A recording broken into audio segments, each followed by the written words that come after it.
The sculptor wanted something even bigger, twice the size, covered in gold and jewels. But I was quite certain you wouldn't appreciate that. You were right.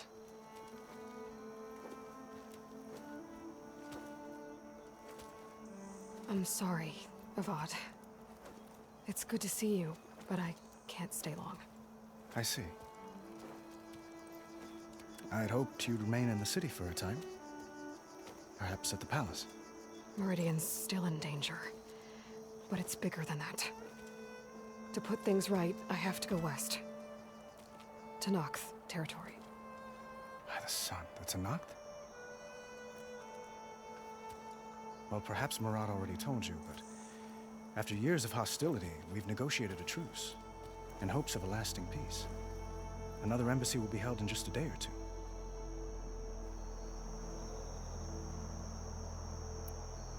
When you say years of hostility, I assume you mean the Red Raids?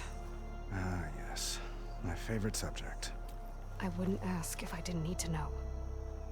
As you know, my father raided all the border tribes.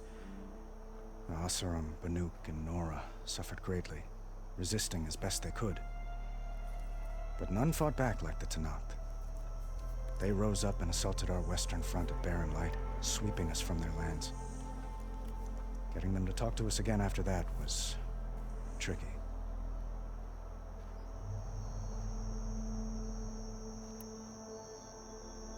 What makes this coming embassy so special? Well, just like today, it is special because of the guest. Our delegation will meet with the Tenakth just outside Barren Light. We'll give them treasure, and they'll return a prisoner.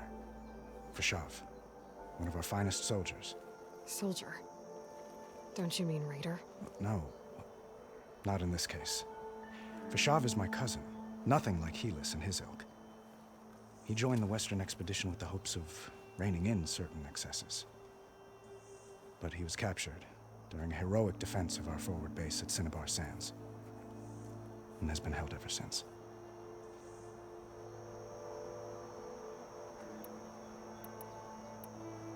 How did you get the Tenakth to talk again after the war?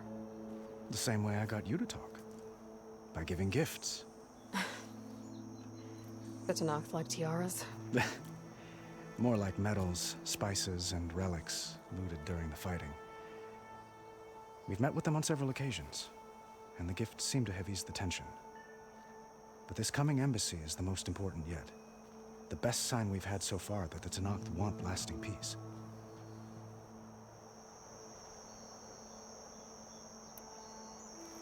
Your cousin, Fashav. How long has he been a Tenakth captive? 5 years. Tenakth emissaries swear he is well, but I wonder. That tribe is renowned for its brutality. How did he survive? Well, I'll know soon enough. If you see him before I do, tell him that I await him in Meridian, where he belongs. If I see him, I will.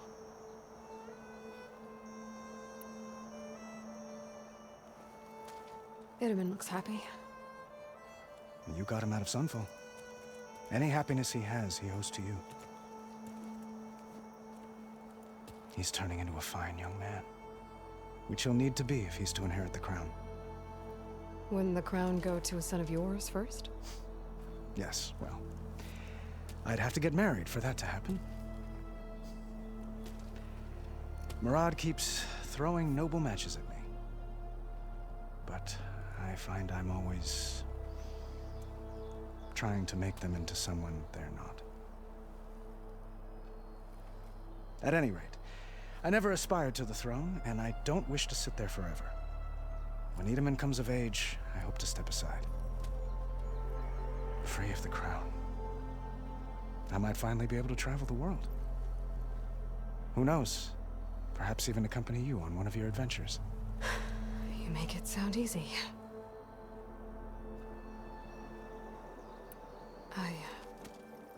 I need to get going. One moment, Aloy. There's something I must ask you. Since you left, I've thought of little else. This isn't really the time. But it has to be. The way you left before, there's no way to know when I'll see you again. I'm not trying to stop you, or hold you back, but I need to know, when your mission is over, will you return to Meridian and stay? Long enough for us to spend time, to get to know each other properly, perhaps. I do hope to see Meridian again, Avat. And you. But this mission, it's my life. It's all I can think about. I have to stay focused. What happens after?